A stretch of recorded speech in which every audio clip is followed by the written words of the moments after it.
Everybody, hope everybody's doing good today. A little overcast, maybe a little chance of rain, who knows.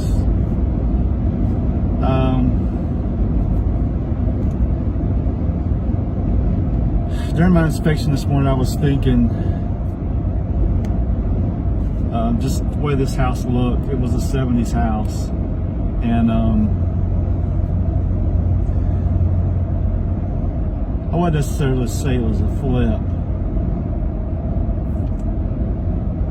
but you know, it has that some things are updated and blah blah blah. I mean, the crawl space, it looked okay. I mean, it wasn't bad. I mean, they had a new vapor barrier, more than I've seen on a lot of flips.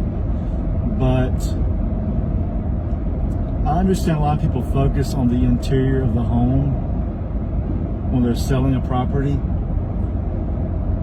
But majority of issues that I find are going to be in the crawl space, or the most apparent or most urgent are going to be in the crawl space. So I've always wondered, if you're going to flip a house or sell a home, it may take you longer, because most of the time whatever you find in the crawl space is going to be, it could be costly, you know. Not always, but there are some, you know, your substructures there, and your plumbing, electrical lines, and anything that could be damaged there is there. It's a harder area to access and to be able to work in. It's a confined environment to do work, so it does cost more to do or have repairs done in your crawl space.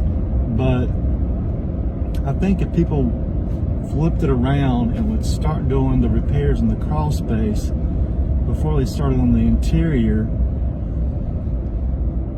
it wouldn't scare a lot of these buyers away. A lot of the sellers themselves will not be upset because they haven't been in their crawl space in a decade and have no idea what's going on under there, and they think they do. They think, well, nobody's ever been in there and I haven't been in there, what could happen?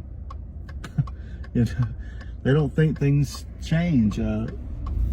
It's going to be, your crawl space goes through seasons, and it's going to have the winter cold effect on it. It's going to have the summer and humidity effect on it. It's going to have components that get aged or may get moisture damage. There could be moisture intrusion. You can have pests in your crawl space that cause issues with components under there, your insulation.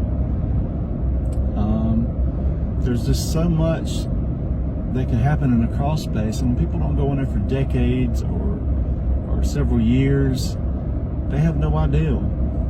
They have no idea.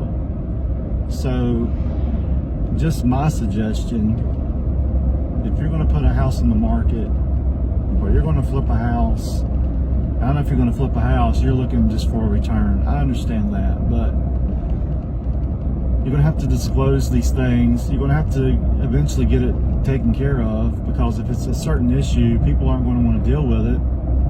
You're just going to be sitting on it, and you know, get it taken care of and just keep pushing forward. You know, it makes you look a lot better and more legitimate if your crawl space is looking really well, and then you move to the interior and start repairing those things. Then you know, when people say totally remodeled, and then I go into a house that's just been flipped, and then I go into the crawl space,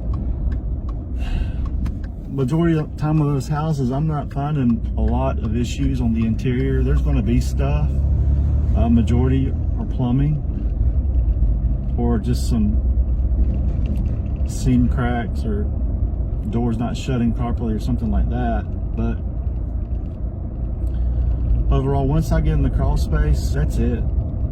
That's pretty much where you're going to make or break this deal.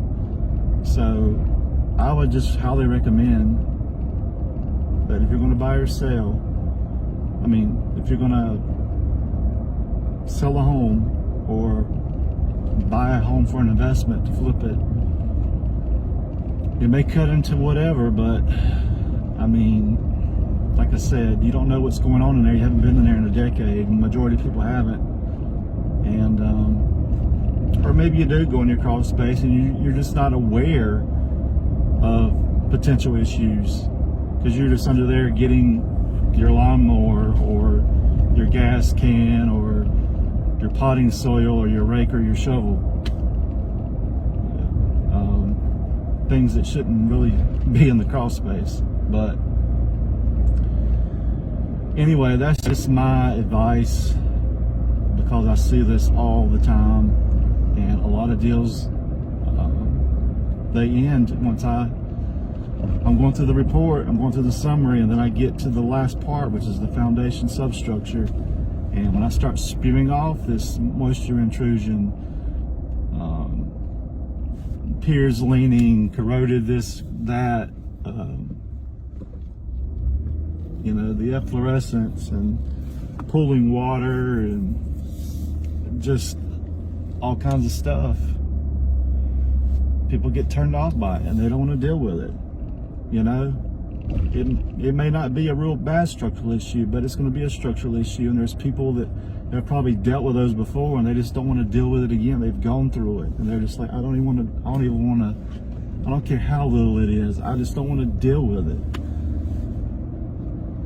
So anyway, guys, that's just my little spiel, and I hope everybody's doing well.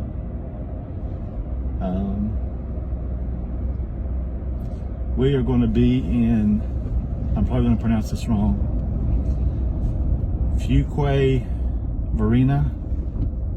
Parque Varina. We're going to be there Friday for an inspection, and I'm really excited about it.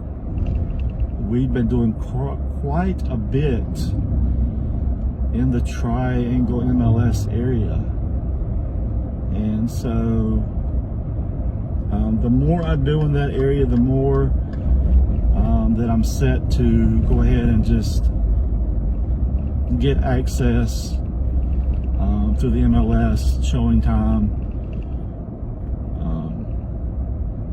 for combo access, etc. I'm not going to pay $300 right up front if I'm getting very little work in that area. It's just not worth that. And then $66 every quarter. I've got to be doing at least one a week or several a week in that area to even make it worth it to me, honestly, because I got to incorporate gas and mileage and wear and tear on my vehicle as well. So anyway, guys, I'm gonna get off of here, man. I'm gonna go tab out my first inspection here, eat some lunch, and then head to number 2 this afternoon in Trinity, close to home. About 20-minute drive, so not too bad. And we're working into the weekend. Vanessa and I had plans to go to the mountains this weekend, and I didn't turn off my scheduling for Saturday, and somebody went in this morning and scheduled one for Saturday. So it's Greensboro, 1,200 square foot. It shouldn't take that long. We could probably still go to the mountains. We're just going to get a late start and probably get in traffic and stuff, but at least it'll be some time away to just recoup everything and clear our minds and be ready for the next week. So I want to thank you guys. Honestly, every month we've just been passing our last month goal. I mean, it's just been extraordinary, and I'm so grateful. I'm so looking forward to next year. I mean, every month we are just exceeding, and I'm just like, wow, this is crazy. The only month we had a dip with most people was March. March took a hit, That's when the whole COVID and everything started shutting down, and we didn't know what we were going to do. And there was that essential stuff and non-essential, and just waiting to see what was going to happen. But we overcame that, and I'm pushing forward. And like I said, I'm so appreciative. I'm not just saying it to kiss butt. I really do mean it. This is something I enjoy doing, and I enjoy meeting new agents. And I enjoy the feedback. Constructive criticism, I understand it. I know what it means. And, I accept it. And that's what I'm looking for, because I want to make myself better. I just don't want to be the same. I can't please everybody, I know. And there's some people, no matter what you do, you're not going to please them. There's just no ifs, ands, ors, or nothing. It's not going to happen. But there's some things you can do to tweak and make things better for everybody. And it all comes back from feedback. And, that's what I want, is your feedback. And you can say it in a kind way or positive manner. You don't have to be harsh and just be a complete butt about it. You can deliver your message in a nice way, and we can continue to work together, or make some changes, or just agree to disagree, or just you go your way, I go mine. But either way, man,